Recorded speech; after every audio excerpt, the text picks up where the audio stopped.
Welcome back to our video tutorial course where we show you how to create an incredible business blog like this through the power of AI. Drive traffic, customers, revenue, subscribers, and even reviews 100% on autopilot. Create incredible long-form content and blog posts with images and videos like these 100% automated on a timed basis by setting up a simple automation, or create posts manually in under 20 seconds with just a couple of clicks. We're excited to show you all the features and functionality, so let's get into it.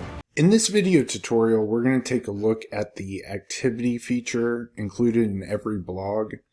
You can see the activity page on the recent update link in the primary menu. And every single time that a new blog post is created, it is going to create an update on this page. People can subscribe to this feed to be notified every single time that there's a new post on your blog. But you can also share things like images, videos, and external links. So if you can copy the link and you can create an update out of it. Paste the link in the provided field, click preview, and then just click submit link post. You can also embed the videos directly in the updates by simply pasting the link in the update and clicking post update. Again, this is a great way to keep your customers and subscribers updated with all your recent activities for your business. You can manage all of the activity updates by going to your dashboard and clicking on the activity tab. And here, if you want to bulk any of the activities, you can do so here. On the front end, you can also delete the activity with the X button, and your users will be able to comment and star any activity updates. We hope you've enjoyed this tutorial and look forward to seeing you in the next one.